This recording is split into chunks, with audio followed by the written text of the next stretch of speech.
Bapak Ibu Guru serta siswa-siswi yang dikasihi oleh Tuhan kita Yesus Kristus. Kita telah melakukan berbagai hal, proses belajar mengajar dalam hari-hari kita. Dan saat ini tiba saatnya kita akan dipuaskan oleh kebenaran firman Tuhan. Oleh karena itu, saya mengajak kita semua untuk bersama-sama kita menikmati chapel kita ini. Kita merasakan akan hadirat Tuhan di dalam chapel ini. Mari kita bersatu hati, kita memulai chapel ini, kita akan buka di dalam doa. Mari kita berdoa. Kami datang kepadamu ya Tuhan, dengan kerinduan, dengan hati yang ingin berjumpa dengan Engkau. Oleh karena itu ya Tuhan, kiranya melalui chapel kami di saat ini, kami beroleh persekutuan dengan Tuhan. Kami mengalami perjumpaan dengan Tuhan melalui firman, melalui puji-pujian, melalui persembahan, dan melalui seluruh rangkaian ibadah yang akan kami lakukan di dalam chapel ini. Kiranya Engkau menolong kami untuk fokus, untuk bersatu hati, untuk berkonsentrasi di dalam ibadah ini. Dan kiranya ibadah ini dari awal, pertengahan hingga akhirnya boleh jadi di dalam nama Bapa dan Putra dan Roh-Nya yang kudus. Amin.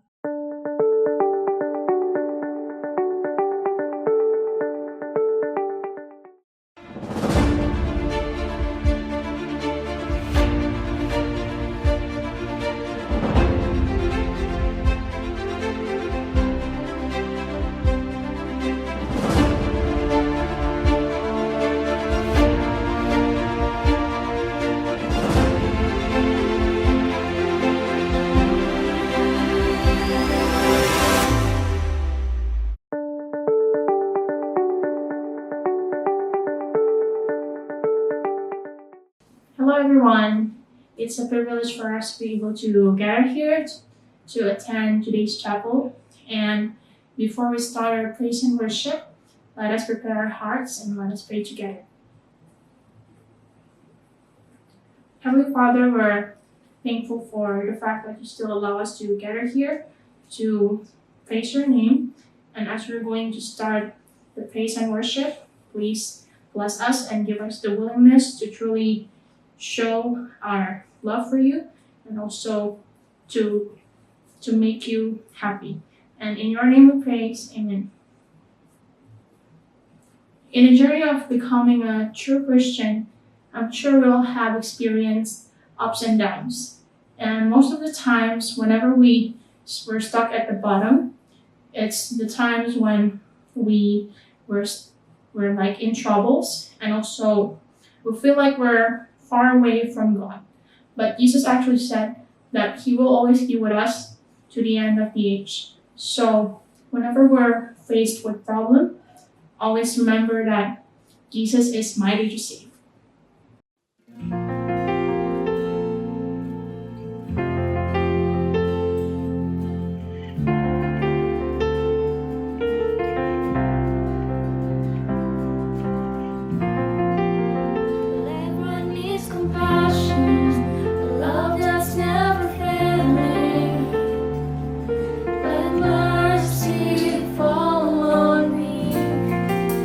Everyone needs forgiveness.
as we have believed that Jesus is our Savior, we know that His Father is our King, and He's also the King of the universe and every nation. So now, I guess it's time for us to praise Him and also to sing the song titled Shout to the Lord.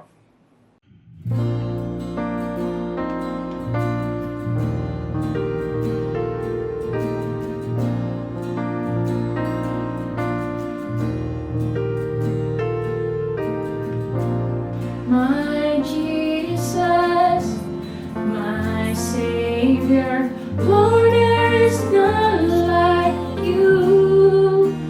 All of my days, I want to praise the wonders of your mighty love. My comfort, my shelter, tower of refuge and strength. Let every breath, all that I am, never cease to worship you. Shout to the Lord, all the earth, let us sing. Power and majesty, praise to the King. Mountains bow down and the seas will roar at the sound of your name. I'll sing for joy at the work of your hands. Forever I'll love you, forever I'll stand. Nothing compares to the promise I have in you.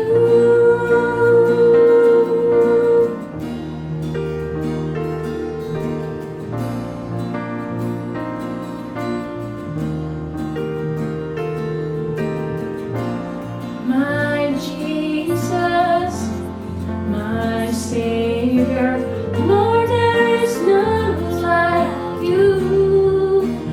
All of my days, I want to praise the wonders of your mighty love.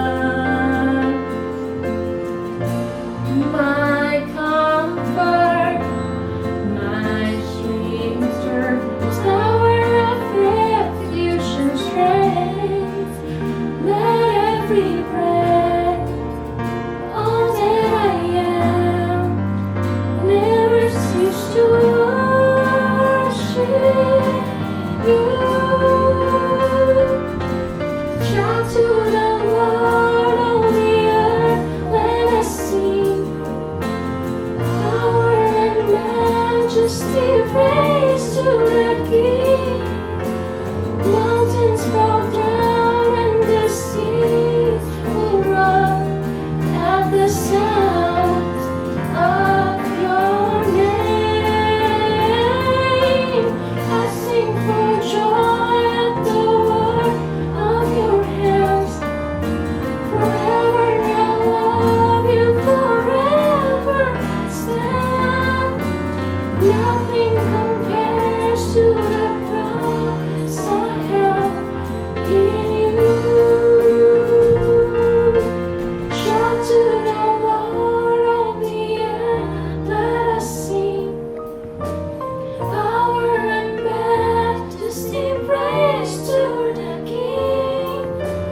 Mountains bow down and the seas will roar at the sound of your name.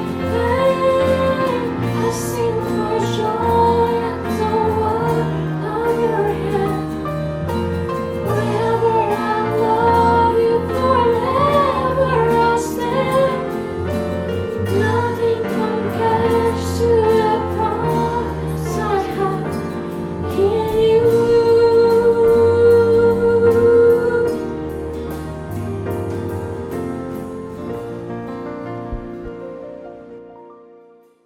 Now, before we start listening to the gospel and the sermon, let's ask for God's guidance to help us grasp the teaching so that we can be His good followers. Our Father in heaven, we're truly grateful for the fact that you're still with us to still help us to throughout the days.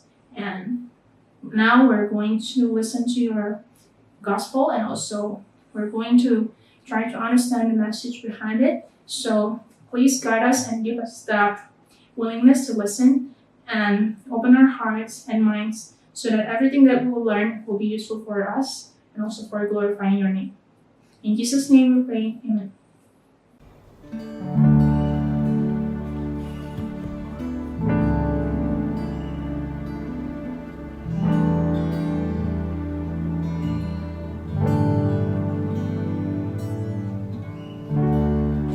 When the music fades, all is stripped away, and I simply come, longing just to bring something that's of worth that will bless your heart. I'll bring you more than a song, for a song in itself is not what you have required. You search much deeper within to the way things appear. You're looking into my heart. I'm coming back to the heart of worship, and it's all about you. It's all about you, Jesus. I'm sorry, Lord, for the things I've made it. It's all about you. It's all about you, Jesus.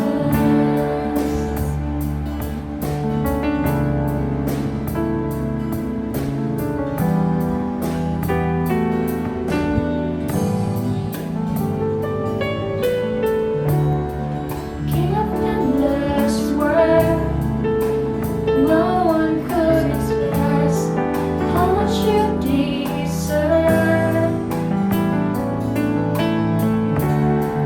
No one weak and poor, all I have is yours. Every single breath, I'll bring you more than a song, for a song in itself is not what you have required. You search much deeper within, through the way things appear. You're looking into my heart. I'm coming back to the heart of worship, and it's all about you. It's all about you, Jesus. I'm sorry, Lord, for the things I've made it. 'Cause it's all about you. It's all about you, Jesus. I'm coming back to the heart of worship, and it's all about you. It's all about you, Jesus. I'm sorry, Lord, for the things I've made it. And it's all about you. It's all about you, Jesus.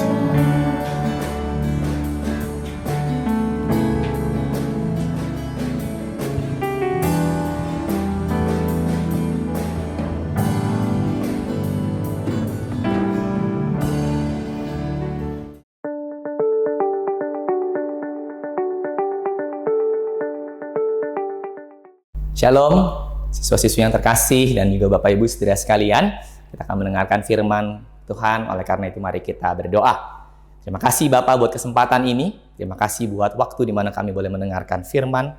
Jauhkanlah kami Bapak dari segala distraksi yang dapat menjauhkan kami dari kebenaran-Mu. Dan biarlah kami boleh mendengarkan dengan seutuh-utuhnya dan dilayakan di seputar firman-Mu. Dalam Kristus kami berdoa. Amin. 2021 masih pandemi. Protokol kesehatan nggak boleh lupa.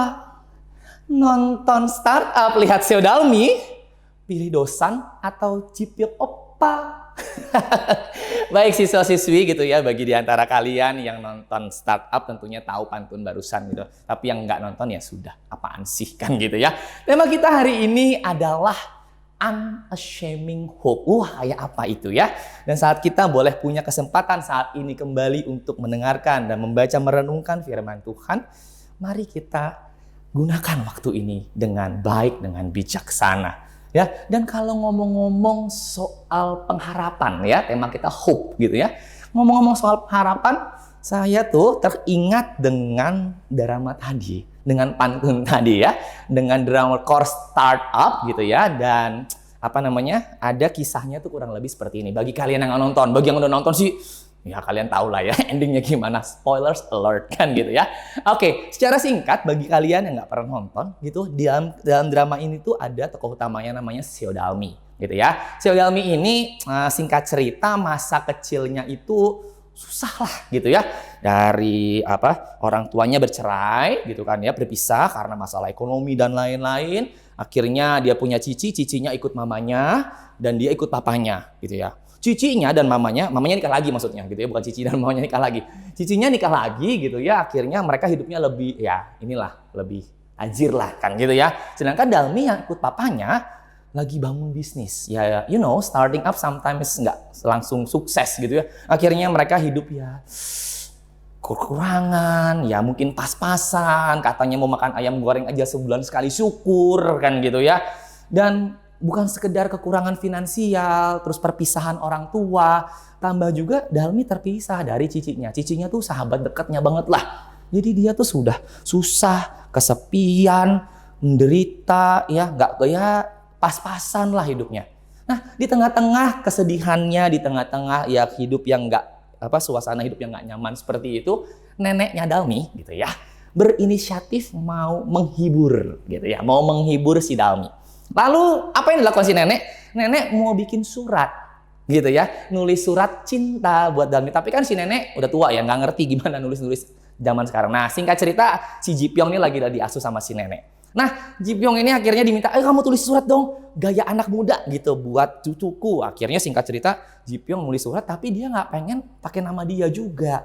Akhirnya mereka mikir, mana ya pakai nama siapa ya? Pakai nama palsu siapa? Akhirnya singkat cerita mereka pakai nama Namdosan ya, si tokoh yang lain itulah ya, nemu di koran.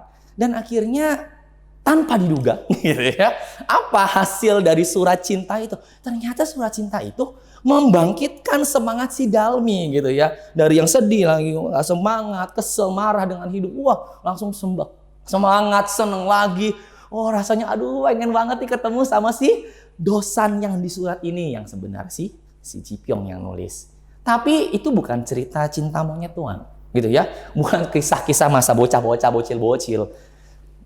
Long story short, sampai di masa kini pun, Dalmi pun sampai sekarang gitu ya, masih ngarep.com gitu ya. Masih ngarep sama si dosan yang di surat itu gitu loh. Kalau ada cowok bandinginnya sama dosan, ada cowok lain bandinginnya sama dosan. Dosan gak gini, dosan gak gitu. Jadi dia tuh rasanya membanggakan si dosan dalam surat ini. Padahal yang nulis bukan dosan.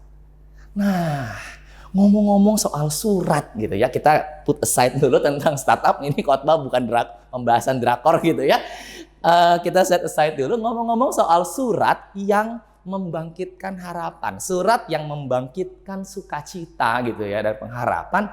Saya teringat dengan sebuah surat Paulus kepada jemaat yang di Roma ya. Surat Paulus pada jemaat di Roma, kita akan baca bersama-sama pasal yang kelima ayat 1 sampai 5 ya. Roma 5 ayat 1 sampai 5. Kita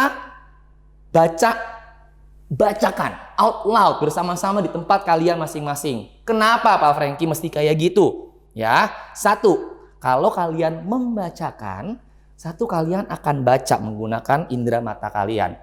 Yang kedua, kalian akan membacakan menggunakan suara kalian. Dan saat kalian membacakan suara kalian, tentunya itu diproses di sini sebelumnya, di otak kalian.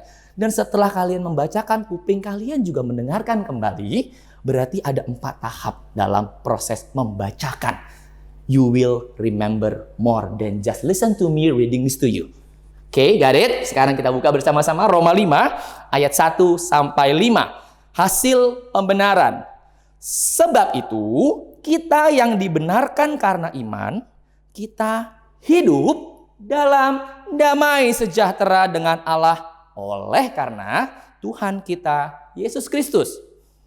Oleh Dia, kita juga beroleh jalan masuk oleh iman kepada kasih karunia ini. Di dalam kasih karunia ini kita berdiri dan kita bermegah dalam pengharapan akan menerima kemuliaan Allah. Dan bukan hanya itu saja. Ingat ya, bukan hanya itu saja. Ya, lanjut ayat 3. Kita malah bermegah juga dalam kesengsaraan kita. Karena kita tahu bahwa kesengsaraan itu menimbulkan ketekunan. Ketekunan itu menimbulkan tahan uji. Dan tahan uji menimbulkan pengharapan. Dan pengharapan tidak mengecewakan. Karena kasih Allah telah dicurahkan di dalam hati kita oleh Roh Kudus yang telah dikaruniakannya kepada kita. Ya, sedemikian jauh pembacaan Alkitab kita yang diberkati kiranya kita yang mendengarkan dan melakukannya. Nah, ngomong-ngomong soal surat Roma gitu ya, surat Paulus kepada jemaat di Roma, singkat cerita Paulus itu belum pernah ngunjungin ke Roma, tapi tahu ada jemaat Kristen di sana, gitu ya, jemaat orang percaya di sana. Dan saat Paulus tahu ke sana, Paulus pengen ke sana sebenarnya, tapi karena belum ada kesempatan, Paulus kirim surat dulu. Nah, apa tujuan suratnya? Say hi? Enggak juga ya, say hi juga sih gitu ya. Selain say hi gitu ya, tapi dia juga memberikan pengajaran-pengajaran tentang doktrin. Kenapa? Karena itu jemaat ya, itu gereja gitu ya, itu umat percaya, bukan Paulus yang diriin. Jadi Paulus pengen bahwa andaikan nanti aku datang, kita ngomong, kita ngobrol, kita ketemu gitu ya, kita bisa satu frekuensi gitu. Ya. Jadi kalaupun ada ajaran-ajaran yang belum disesuaikan, nih saya sesuaikan dulu. Ini loh yang benar. Makanya kalau kita tahu kitab Roma, surat Roma ini gitu ya, diawali setengahnya itu tentang pengajaran, doktrin. Nanti setengahnya lagi, nggak setengah banget sih, tapi ya second part-nya tentang bagaimana kamu hidup sesuai dengan pengajaran yang benar itu.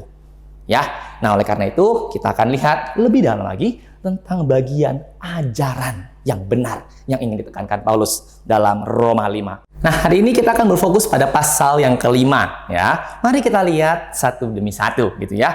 Nah, ayat yang pertama dari pasal 5 ini diawali dengan sebuah kata sebab itu. Nah, kalau kita membaca sebuah narasi, tulisan gitu ya, dan kalau kita temukan kata sebab itu kita boleh memikirkan sebabnya apa gitu ya. Berarti tulisan yang akan ditulis setelah itu adalah disebabkan oleh hal yang sebelumnya gitu ya. Diakibatkan ada yang hal-hal sebelumnya mendasari hal yang dituliskan setelahnya kan gitu. Kalau gitu apa yang mendasari pasal 5 ayat yang pertama ini gitu ya. Nah, tentunya pasal-pasal sebelumnya gitu ya, kita nggak baca semuanya, tapi saya ingin highlight satu saja gitu ya, dari Roma pasal 3 ayat 23, 24, 25. Ya, 25 bagian yang pertama. Bunyinya seperti ini ya, kita sudah sering sih sebenarnya mendengar. Karena semua orang telah berbuat dosa dan telah kehilangan kemuliaan Allah. Dan oleh kasih karunia telah dibenarkan dengan cuma-cuma karena penebusan dalam Kristus Yesus. Kristus Yesus telah ditentukan Allah menjadi jalan pendamaian karena iman dalam darahnya. Ya, Yesus Kristus ditetapkan menjadi jalan pendamaian karena iman. Dan gitu ya, oleh karena itu, sebab itu gitu ya, karena kita dibenarkan gitu ya, makanya ada tulisan anak kalimat selanjutnya. Ya, ini yang menunjukkan sebuah status kita. Sebab itu kita gitu ya, kita yang dibenarkan karena iman, maka yang itu tuh ya. Sebab itu kita yang dibenarkan karena iman, ada dampaknya. Kita hidup dalam damai sejahtera dengan Allah oleh karena Tuhan kita Yesus Kristus. Jadi karena kita dibenarkan karena iman, kita punya status itu. Status orang yang dibenarkan karena iman. Dan saat kita punya status itu, nanti di ayat pertama dan kedua kita akan lihat lebih banyak tuh seperti ini, bahasa saya aja ya, benefit gitu ya, atau ya konsekuensi atau paketnya lah gitu ya. Kalau kita menyandang status tertentu, kita punya konsekuensi tertentu, kita punya benefit tertentu, kita punya paket-paketannya, bawaannya kan gitu ya. Nah, kita akan melihat 4 gitu ya. 4 benefit punya status sebagai orang yang dibenarkan karena iman. Yang pertama tadi kita lihat ya, benefit yang pertama adalah hidup dalam damai sejahtera dengan Allah. Maksudnya apa sih? Apakah artinya saya selalu dengan Tuhan, kamu damai, Shalom, berasa di mana-mana gitu ya, sorga-sorga nanti ini ada bintang-bintang gitu, enggak ya? Gitu. Serasa seperti itu bukan. Damai sejahtera, hidup dalam damai sejahtera dengan Allah bukan berarti sekedar perasaan belaka. Tapi kita perlu tahu bahwa tadi kita telah berdosa, kita terpisah dari Allah, dan hubungan kita dengan Allah Bapa sebenarnya adalah hubungan yang konfliktual gitu ya. Tapi ya karena kita dibenarkan oleh darah Kristus, kita hidup sebagai orang yang dibenarkan karena iman, kita didamaikan. Ya, kita jadi punya relationship yang peaceful. Kita takut ketemu sebelumnya, sekarang kita enak mau ketemu, makanya kita bisa panggil Bapa kami yang di sorga. Itu damai sejahtera dengan Bapa kan gitu, dengan Allah. Itu benefit yang pertama. Benefit yang kedua kita lihat di ayat kedua. Oleh Dia kita juga gitu ya. Juga itu kan berarti mengantar dari yang sebelumnya ya. Jadi ada A juga B kan gitu ya. Oleh Dia kita juga beroleh jalan masuk oleh iman kepada kasih karunia ini. Jalan masuk kepada kasih karunia ini. Kalau dalam bahasa Inggrisnya, versi Inggris itu kata yang digunakan tuh akses gitu ya. Kita dapat akses, bukan way in, way enter gitu, jalan masuk, bukan akses ya. Kalian yang mungkin tinggal di apartemen atau yang ya nggak usah di apartemen juga ya, yang mungkin rumahnya agak-agak keren gitu ya, smart lock gitu kan. Kita tahu kita mau masuk kasih akses, grek, pagar kebuka kayak apa kayak kan gitu ya. Dan kita dikasih akses. Kita punya akses. Akses terhadap apa? Terhadap kasih karunia. Ya, saya nggak akan membahas terlalu jauh apa itu kasih karunia. Tapi dari bahasanya aja, nuansa yang kita dapatkan ini something yang wow, grace, kasih karunia. Ya, kita dapat akses masuk ke sana. Jadi udah damai sama yang punya rumah gitu ya, terus dikasih akses untuk menikmati kasih karunia di dalam rumah. Rasanya kayak gitulah ya. Nah, itu benefit yang kedua. Dan benefit yang ketiga kita lihat dalam ayat yang kedua bagian selanjutnya. Di dalam kasih karunia ini kita berdiri dan kita bermegah dalam pengharapan akan menerima kemuliaan Allah. Wah, kita berdiri lalu kita bermegah berharap akan pengharapan kita terima kemuliaan Allah. Jadi benefitnya nggak tanggung-tanggung ya. Udah didamaikan, dapat akses kasih karunia. 2, 3 gitu kan, kita akan bermegah. Bermegah nih agak sulit ya kadang-kadang bermegah. Megah tuh majestic, tapi nggak gitu. Bahasa Inggrisnya rejoice. Tapi kalau rejoice kita bersuka cita, kok kayaknya nggak pas banget ya, belum pas banget ya. Jadi kalau mau kita cari tahu lebih dalam, sebenarnya bermegah ini sebenarnya ada tanda kutip kayak nuansa nyombong, menyombongkan gitu ya. Tapi menyombongkannya bukan nyombong yang lihat nih ya, gua udah begini kan gitu ya. Gua udah lakukan A, makanya gua dapat gini. Enggak. Bukan sombong yang seperti itu, tapi menyombongkannya karena apa ya? Kalau bahasanya yang lebih rumit lagi ya, mempercaya dirikan gitu ya. Kita jadi bisa percaya diri. Lihat nih, nanti aku yakin banget loh gitu loh. Aku bisa cerita dengan yakin nanti aku akan punya pengharapan itu, akan menerima kemuliaan Allah di akhir hidupku. Wow.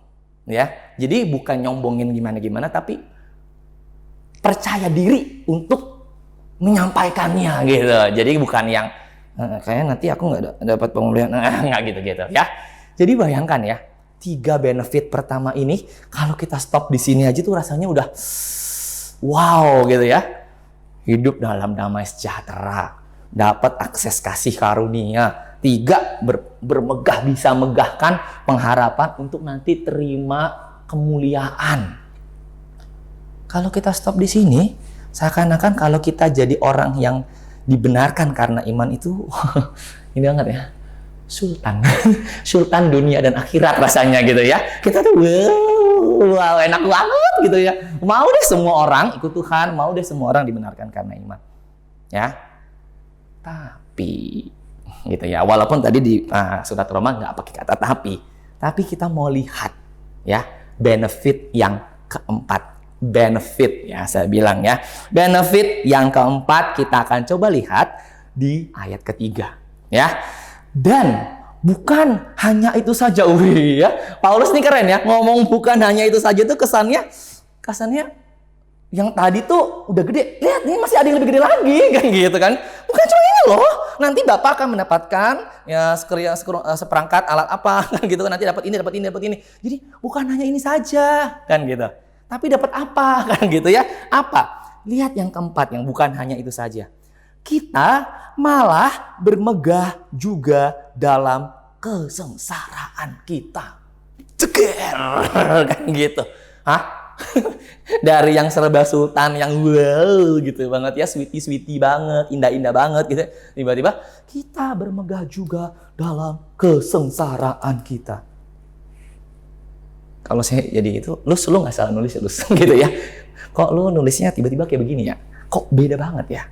Nah, tapi saya rasa ini juga sengaja gitu ya Paulus menuliskannya. Selain menyampaikan tentunya ajaran yang benar gitu kan ya, Paulus sengaja menyampaikan bahwa hey, kalau kamu jadi hidup orang yang hidup dibenarkan oleh iman, kamu bukan sekedar menikmati 3 benefit yang awal, kan gitu. Tapi ada juga yang keempat ini, yaitu kamu bermegah dalam kesengsaraan. Seakan-akan Paulus tuh pengen narik kita ke dunia nyata. Wah, jeger gitu ya. Wah, lihat dunia nyata ini ada kesengsaraan. And your life and this world provides you kesengsaraan. Ya, jadi bayangkan ya. Langsung kita disadarkan bahwa hidup kekristenan, hidup dalam iman, hidup dalam bagi orang yang dibenarkan itu enggak seindah itu doang. Ada sengsara. Tapi ngomong-ngomong soal sengsara, gitu ya. Versi Inggrisnya ada yang pakai suffering, ada yang pakai tribulation, kan gitu, ya. Tapi saya lebih suka sebenarnya kayak pakai kata tribulation, lebih dekat dengan kata sengsara yang dimaksud di sini. Sebab kalau suffering penderitaan tuh ya, contohnya nih ya kayak saya menderita penyakit, kan gitu ya. Saya menderita flu, saya menderita apa gitu ya. Udahlah, nggak usah yang lagi ngetren ya, saya menderita apa. Kayaknya udah saya sakit kan gitu.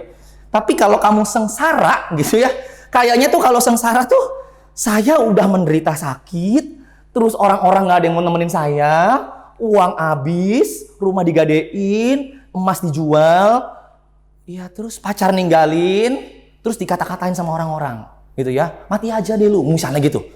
Itu rasanya tuh yang bener-bener ya sengsara gitu, bukan sekedar menderita, tapi sengsara. Nah itu yang Paulus ingin sampaikan. Ya, hey, hidupmu nanti juga akan ada seperti ini. Dan kalau Paulus ngomong gini, Paulus bukan orang yang ngadi-ngadi, gitu ya. Paulus juga adalah orang yang telah merasakan apa itu kesengsaraan. Dia tahu apa artinya digebukin orang, dia tahu apa artinya menghadapi binatang buas, dia tahu apa artinya nyaris kapal karam, dimaki-maki, dibenci, dikhianati, segala macam. Jadi Paulus ngerti banget apa artinya tribulation ini. Dan dia ingin ngomong, hey, hidup ya kayak gitu. Hidup dalam iman ya kayak gitu. Ya. Nah, gitu ya. Jadi kita udah lihat ya, 3 dan 1 ini agak berbeda, tapi ini merupakan satu paket. Ya, satu paket yang gak terpisahkan dalam kehidupan kita sebagai orang yang dibenarkan karena iman. Namun jangan salah sangka ya, ingat, benefitnya itu bukan sengsaranya. Bukan sengsara adalah benefit gitu. Bukan. Tapi kalau kita baca baik-baik sekali lagi, kita malah bermegah juga dalam kesengsaraan kita. Jadi bermegah juga dalam kesengsaraan kita, ya. Bermegah dalam, rejoice in tribulation, rejoice in suffering. Bukan rejoice because of, gitu ya. Bukan membangga-banggakan karena aku sengsara. Gua sengsara nih. Gue bersuka cita karena gua sengsara. Jadi kalau kalian lagi kehabisan uang, kalau finansialnya lagi sulit, finansial gua sulit kan gitu kan, terus kalian kena COVID. Kena COVID. Enggak juga, bukan gitu artinya. Ya. Jadi bukan rejoice because of suffering, rejoice because of tribulation. Bukan. Tapi bermegah dalam. Artinya apa sih bermegah dalam gitu ya? Tadi kita bisa rejoice, kita bisa bermegah kayak tadi yang menyombongkan, mempercayakan diri, pede gitu ya. Kita bisa begitu, kenapa? Karena sebenarnya saat kita merasakan suffering itu, penderitaan itu, ataupun kesengsaraan itu, kita akan merasakan sakit. Kita akan merasakan sedih. Kita kalau dikhianati, kita akan kecewa. Ya, kalau kalian mungkin, ya maaf gitu, mengalami perceraian orang tua, kalian akan benar-benar mungkin sakit hati, merasa ditinggalkan, merasa nggak berharga, dan banyak hal lain-lainnya yang bisa membuat kalian merasa very negative feelings gitu. Dan ini sangat boleh, ya, tanda kutip sangat boleh. Boleh apa? Boleh banget kita ngerasain. Ini bukan berarti kalian nggak boleh merasakan sedih, nggak boleh merasakan kecewa. Enggak, silakan merasakan itu. Tapi kita bermegah, kita rejoice in dalam, artinya apa? Saat kita, setelah kita merasakan perasaan-perasaan itu, mengakuinya dan hidup secara emotionally healthy, kita bisa berespon dengan berbeda. Kita bisa meresponinya dengan rejoicing, dengan bermegah. Kebayang ya? Jadi bukan sekali lagi kita tadi ketawa-ketawa sambil sakit gitu, enggak gitu. Tapi kita silakan rasakan sakit, silakan semua, jadilah orang yang sehat secara emosi. Dan setelah itu kita bisa berespon dengan bermegah atau rejoicing dalam tribulation yang sedang kita alami ini. Lah, kenapa lo kok bisa kan gitu ya? Lo kok bisa berespon kayak gitu? Kan pertanyaannya kan gitu. Nah, bagian selanjutnya menjelaskan kepada kita. Ya, bagian selanjutnya karena kita tahu gitu ya. Karena kita tahu. Apa yang kita tahu gitu ya? Bahwa kesengsaraan itu menimbulkan ketekunan. Gitu ya, sengsara menimbulkan ketekunan, dan ketekunan menimbulkan tahan uji. Nanti kalau bahasa Inggrisnya kita sebut karakter. Karakter tahan uji ini menimbulkan pengharapan, dan pengharapan tidak mengecewakan. Ya, karena kita tahu nih lo rentetan ini lo ya, dari sengsara ini ending upping levelnya gitu kan ya, adalah pengharapan yang tidak mengecewakan. Masalahnya mungkin selama ini kalau kita sedang menghadapi kesengsaraan, kesusahan, penyakit, masalah ekonomi, masalah sekolah, masalah belajar, masalah pertemanan, dikhianati, toxic friend dan lain-lain gitu ya. Kita akan ngerasa apaan sih, nggak mau lagi lah ngarep pada Tuhan. Apaan sih, nggak usah lah kita hidup benar lagi lah. Apaan sih, nggak usah. Akhirnya kita ngeluh. Kenapa? Mungkin kita tidak tahu. Ya, mungkin kita tidak tahu tuh barusan tuh itu gitu ya. Nah, ketidaktahuan kita mungkin akan membuat kita merasakan atau memikirkan atau mengambil kesimpulan bahwa semua kesengsaraan yang saya alami itu meaningless, negatif, jelek, hindari, amit-amit, ketok palu, buang jauh-jauh ke laut gitu kan ya. Kalau perlu buang di kutub utara kan begitu kan ya. Mudah sana kan gitu. Tapi sekarang barusan kalian baca, kita semua baca gitu ya. Berarti kita sekarang tahu minimal tahu kan gitu ya. Kalau kita minimal tahu gitu kan ya. Pengetahuanmu inilah gitu ya yang bisa membuat kita berespon terhadap kesengsaraan ini dengan berbeda. Pengetahuan kita bahwa sengsara ini endingnya nanti gitu ya adalah pengharapan yang tidak mengecewakan akan membuat kita meresponi, kita bisa bermegah gitu ya dalam kesengsaraan ini. Nah, tahu itu yang pertama-tama, ya. Itulah benefit gitu ya. Yang keempat. Nah, siswa-siswi yang dikasih Tuhan dan Bapak Ibu Saudara sekalian, kita akan coba sekarang melihat pengharapan yang tidak mengecewakan itu dan bagaimana akhirnya sampai ke sana kan gitu ya. Nah, kita lihat mulai dari ayat yang ketiga bagian akhir itu ya, karena kita tahu bahwa kesengsaraan itu menimbulkan ketekunan. Jadi sekali lagi semuanya diawali dengan sengsara gitu ya. Kita perlu menghadapi dan meresponi kesengsaraan itu dengan tepat dan baik.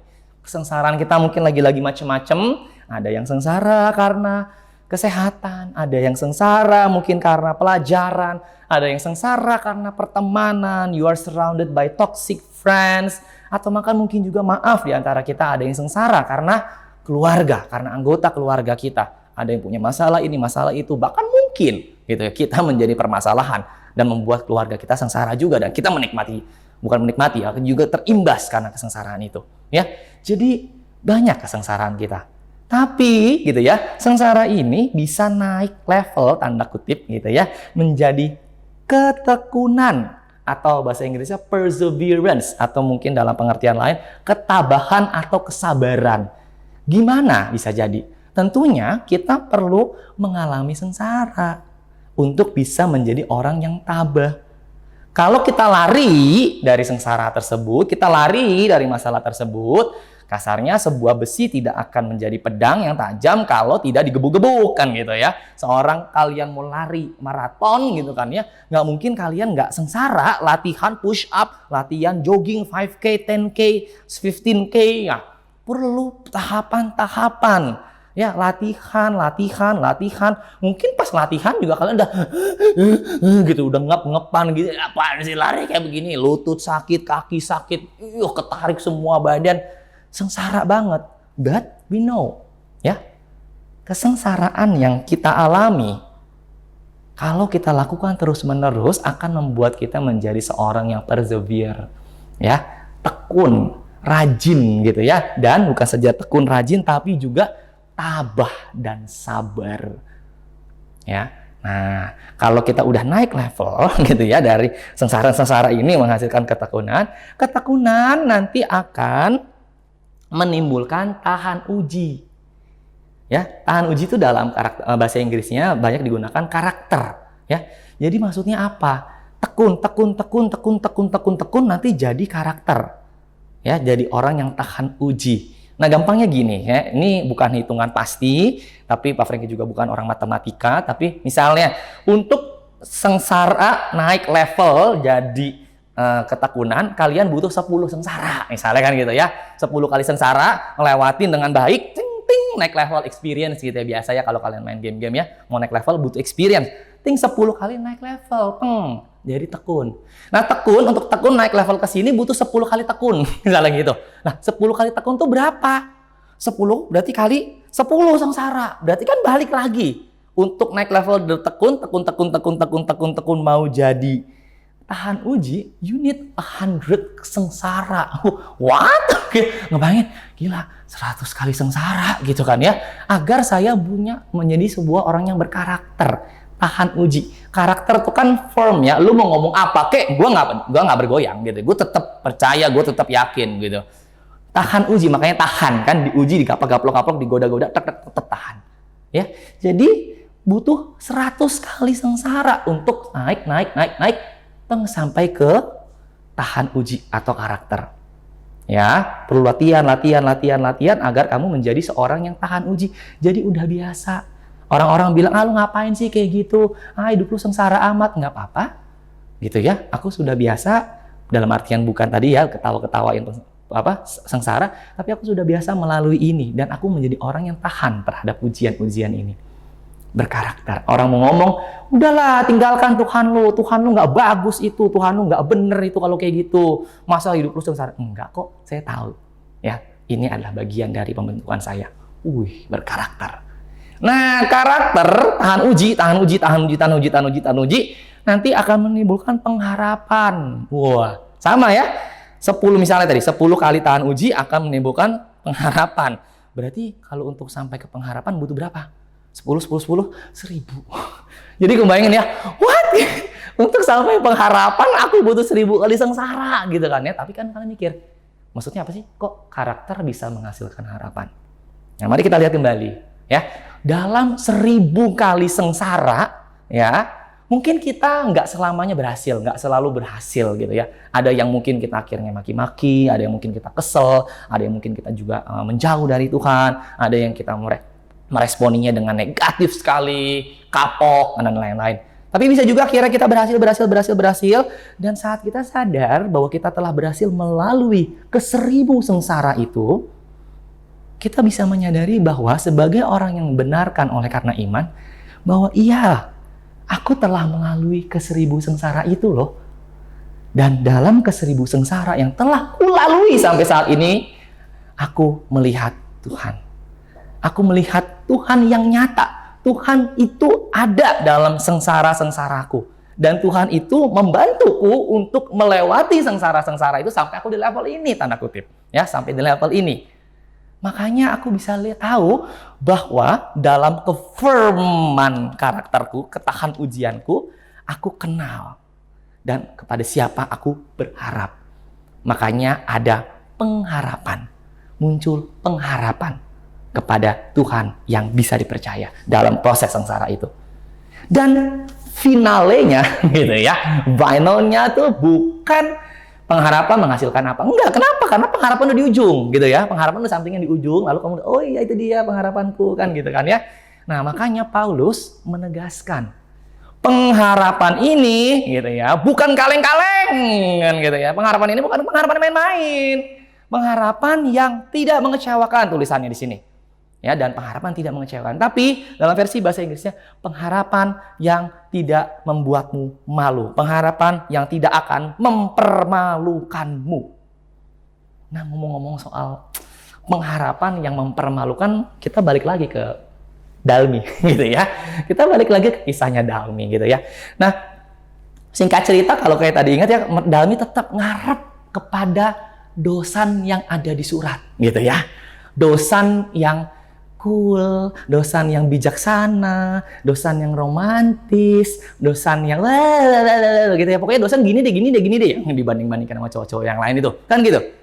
Tapi jeger gitu ya.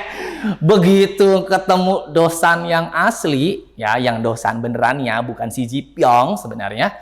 Ya seneng sih ya kalau kalian lihat episode-episodenya kan sebenarnya seneng. Tapi dia agak apa sih kok kamu nggak gini sih? Kok kamu nggak gini sih? Apalagi sempet ya, kalau kalian nonton juga gitu, dosan sempat disuruh tipu-tipu ya, samsanteknya dibuat bagus, gini-gini, kalau dibuat berkesan. Kok kamu nggak seperti yang dulu? Kok kamu nggak seperti yang di surat?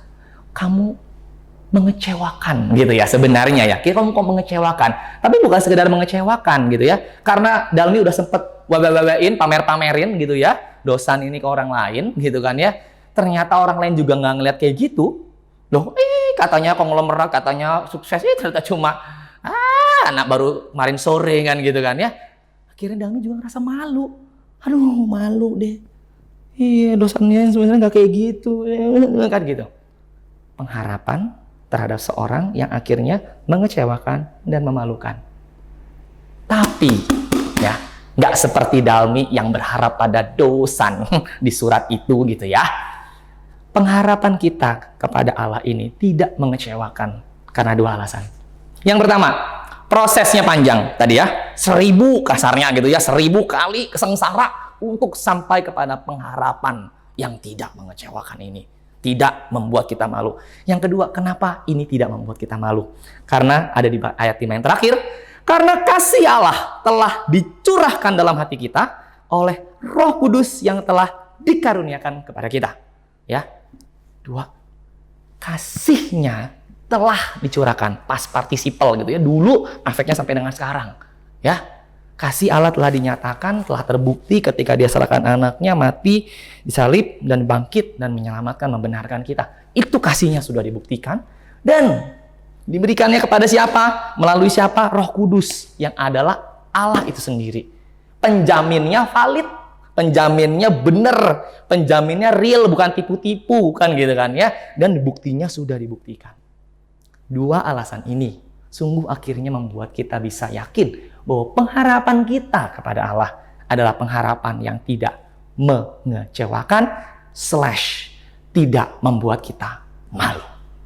Nah, siswa-siswi dan Bapak Ibu saudara sekalian dikasihi Tuhan, ya, kita sudah mempelajari, membahas sejauh ini tentang pengharapan yang tidak membuat kita malu, gitu ya. Nah, kalau gitu apa kaitannya buat kita dan bagaimana kita mencoba mengaplikasikannya dalam hidup kita? Ya, 3 hal for you to pick up points as a pick up points, gitu kan ya. Yang pertama, gitu ya. Ingat kembali tentang status kita sebagai orang yang dibenarkan karena iman. Ingat kembali. Renungkan pertanyaan ini. Seberapa jauh kita sudah menghayatinya dalam hidup kita? Sudahkah kita menghayatinya? Apa dampaknya kalau kita menghayati itu? Dan mungkin bagi kalian, siswa-siswi yang lain atau Bapak Ibu, saudara-saudari menyaksikan khotbah ini, mendengarkan khotbah ini, yang merasa gitu ya, kayaknya aku belum ada dalam status itu deh. Kayaknya aku belum punya status itu deh.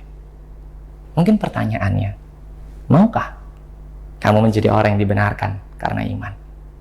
Ya, yang kedua, ya saat kita sudah mengingat status itu, ingat kembali benefit-benefitnya. Ya, tapi tolong saat ingat benefitnya jangan cuma ingat yang 3 saja gitu ya. Damai, sejahtera, akses, kasih karunia, pengharapan akan dimuliakan, mendapat kemuliaan yang seperti mulia sultan, kan gitu ya. Tapi ingat juga ya, benefit yang keempat yang seakan membuat kita menjejak kembali ke bumi, yang ngajarin kita untuk bermegah dalam kesengsaraan. Ya, apa yang perlu kita renungkan? Apa yang bisa kita refleksikan? Poin-poin untuk kita refleksikan nanti dalam refleksi kalian. Ya, yang pertama coba pertanyakan, sudah tahukah kita, gitu ya, tadi ya tahu, Pak Franky berulang kali menggunakan kata tahu, sudah tahukah kita atau sudah sadarkah kita bahwa setiap sengsara yang kita alami dalam bentuk apapun dalam hidup ini, di dunia ini sampai kapanpun gitu kan ya, membawa kita selangkah demi selangkah menuju pengharapan yang tidak mempermalukan. Sadarkah kita? Tahukah kita? Atau kalau memang kita nggak sadar gitu kan ya, apa sih selama ini yang kita tahu? Apa sih yang selama ini kita percayai tentang sengsara, tentang penderitaan, tentang tribulation? Apa? What's your belief about suffering, about tribulation? Dan yang ketiga, coba renungkan. Kalaupun iya aku sudah meresponi kesengsaraan ini dengan benar, dengan tepat, gitu kan ya. Coba deh dari tahapan-tahapan tadi, udah sampai level mana? Tanda kutip ya, sampai level mana? Apakah aku masih bergumul untuk sampai ke ketekun? Atau siapakah tahu kita sudah ada yang sampai ke tahan uji, tapi belum bisa berharapan, nggak tahu gimana. Ya? Dan bagaimana perjalanan kita sampai ke sana, kalian bisa refleksikan dan lihat kembali. Siapa yang ada di dalam perjalanan itu bersama dengan kita? Ya, refleksikan perjalanan kita. Dan yang terakhir, ya, pick up points yang terakhir. Ini tantangan buat kita semua. Mau nggak kita? Saya ulangin. Mau nggak kita? Untuk apa? Untuk menaruh pengharapan kita. Untuk berharap kepada pribadi yang proven. Yang kasihnya sudah dibuktikan. Dan pribadinya sendiri bisa dipercaya. Yang memberikan kepada kita pengharapan yang tidak akan mempermalukan kita. Maukah kita? Selamat merenungkan, selamat memikirkan, selamat menikmati pengharapan yang tidak mempermalukan kita. Amin. Kita berdoa. Kami bersyukur karena Allah terbukti dan kasih-Nya terbukti bagi kami. Terima kasih. Kami boleh melihat, merasakan, menikmati, dan pada akhirnya kami boleh diajar, berharap, dan bermegah dalam kesengsaraan kami. Apapun yang ingin Kau ubah dalam hati kami, dalam pikiran kami, dalam belief kami, dalam values kami, ubahkanlah Tuhan seturut dengan apa yang Tuhan mau. Nyatakanlah apa yang menjadi mau-Mu secara spesifik Dalam momen-momen kami mengerjakan refleksi kami, baik secara sukarela menikmati maupun karena keterpaksaan, biarlah Tuhan sendiri yang bekerja. Kami percaya tangan Tuhan, kuasa Tuhan nggak kurang panjang untuk menjangkau masing-masing dari kami, untuk merefleksikan kehidupan kami, untuk melihat bagaimana firman ini berkata-kata dalam hidup kami. Terima kasih Bapa, kami akan melanjutkan kehidupan kami, kehidupan yang akan menyediakan bagi kami kesengsaraan. Biar kami terus boleh meresponinya dengan benar, sesuai dengan apa yang Tuhan mau. Ampuni salah dosa-dosa kami, layakkan kami, dan biarlah firman-Mu menuntun langkah kehidupan kami, sekarang sampai selama-lamanya. Amin. Bapak Ibu Guru, serta siswa dan siswi yang dikasihi oleh Tuhan kita Yesus Kristus. Kita telah memaknai hidup kita melalui siraman firman Tuhan yang telah kita dengarkan barusan. Hamba Tuhan telah menolong kita untuk mendengarkan suara Tuhan dan mengetahui akan kehendak Tuhan dalam hidup kita. Oleh karena itu, mari kita jalani aktivitas kita ke depan, hari-hari di depan kita, di dalam kesadaran bahwa Tuhan menyertai dan menolong kita. Mari kita menerima berkat daripada Tuhan. Kiranya damai sejahtera dari Allah Bapa melalui Putra Tunggalnya Tuhan Yesus Kristus, di dalam kehadiran Roh Allah yang kudus, yang mematraikan kami sebagai milik Allah, akan terus menjadi bagian kami, mulai dari hari ini, besok, dan sampai selama-lamanya. Amin.